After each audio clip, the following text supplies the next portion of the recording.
तो हेलो दोस्तों, केना छी अहाँ सब? अहाँ सबके स्वागत करै छी एक और नया वीडियो में। तो आइ हम आयल छी अहाँ सबके देखाबऽ लेल सरिसो तोरी के खेती जे केलिए से सब आयल छी देखाबऽ लेल। चलू अहाँ सबके देखाबऽ लऽ चलै छी। ई जे देख रहल छी पियर पियर, ई सब सरिसो नहीं छै, लेकिन सरिसो जकाँ ई तोरी छै। चिन्हते हेबै अहाँ सब। ई सरिसो तोरी एके होइ छै, ओकर दाना बस सरिसो के पियर होइ छै आ तोरी के कारी होइ छै। तेल तऽ दुनू एके रहै छै। तो देखियौ ई अगब तोरी केने छियै 12 कट्ठा में। हाँ, 12 कट्ठा में केने छियै। कि तोरी कते सुन्दर भेल छै। बस एक बीघा कऽ देलियै। ई देखियौ पूरा रास्ता बना देलकै खेत के बीच में। ई तोरी सब देखियौ कते सुन्दर भेल छै। देखियौ कते सुन्दर गाछ सब छै भेल। देखियौ खेत के बीच में रास्ता बनेने छै से। बगले में आइर छै, तैयो खेते के बीच में देखियौ आइर छै, तैयो बीच में रास्ता बना दै छै। देखियौ कते सुन्दर भेल छै तोरी। तोरी सब करऽ में बड़ आसानी छै। लोग एक बेर तोरी कऽ देलक आ निश्चिन्त भऽ गेल। कते सुन्दर तोरी भेल छै से देख सकै छी अहाँ सब। कते नीक लगै छै ई तोरी। अपन खाइत रहू भरि साल तेल। ई सब बिकेबो करै छै बड़ महँगा। देखियौ कते सुन्दर लगै छै। दानो सब भऽ गेल छै आब एहिमे। दाना सब मोटा के बारी छै। कते सुन्दर लगै छै। कते दाना सब भेल छै। बस अब मोटा के देरी छै। पहिले में उसर छलै। गहूँम सब करै छलियै तऽ उसर छलै तऽ गहूँम सब नहि होइ छलै। ओहिमे खाद सब बहुते पड़ै छै।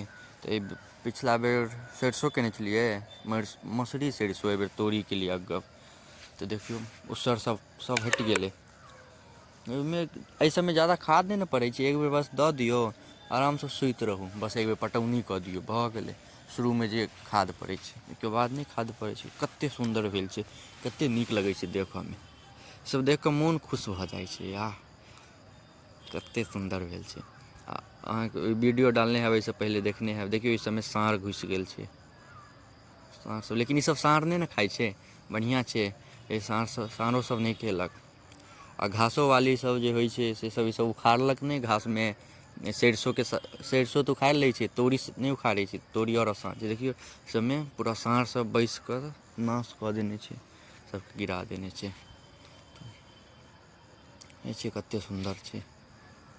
कते नीक लगै छै पियर पियर। कए दिन तऽ आदमी सब कहलक जे एहिके अन्दर कए गो छौरी सब घुसि कऽ फोटो सब घिचाबैत रहै छै, घिचैत रहै छै। एते सुन्दर भेल छै। देखियौ कते सुन्दर छै भेल। आ अथी की कहै छै, सरिसो के तऽ सब साग सब उखाड़ि लै छै। साँड़ो के नीक लगै छै, अगर कनि पत्ता कड़क होइ छै। देखियौ कते सुन्दर लगै छै, तैँ ई उखाड़बो नहि करै छै, साँड़ो नहि खाइ छै। देखै छियै कते सुन्दर लगै छै। इएह छै 12 कट्ठा के। एगो और छै 5-6 कट्ठा में, चलू ओ अहाँके देखाबै छी। ई देखियौ ई चीज 5 कि 6 कट्ठा छै। एहिमें केने छियै, एहि हम केने छियै तोरिये। देखियौ एहियोमें कते सुन्दर छै। हालाँकि तऽ एहिमें उसर छै, तैं में कनि कम हैत। तैयो एहिमें बढ़िआँ छै कि ईसब उसर छै, तैँ एम्हर सबमें नहि भेलैए। औरो आगाँ उसर छै, चलू देखाबै छी। हमही कहबाके लगभग 1 बीघा तऽ भए गेलै ने। देखै छी इमहर सबमें उसर छै। जबरदस्ती हम घर में कहलियै जे नहि तोरी करियौ। ओसब खाली गहूँम, इम्हर सबके लोक सब खाली गहूँमे समझै छै। एहि सबमें मौनी नहि भेटै छै, तैँ अपन लोक नहि करै छै। गहूँममें खूब मौनी भेटै छै।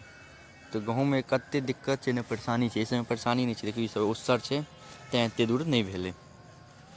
आ देखियौ इहो तोरी। ई जे एतय जे केने छी कनि ओहिसँ पहिले केने छियै, तऽ एहिमें दाना सब ज़्यादा निकलि गेल छै। फूल सब आब झड़ि गेल छै। देखियौ दाना सब कते लगै छै। सब उसर छै। ओहि सबमें फूल ओतेक नहि बुझाइत हैत, दाना बुझाइत हैत। तऽ आब एहि सबमें दाना मोटाइ छै। तऽ आइ अहाँसब देख लेलहुँ ई तोरीके वीडियो।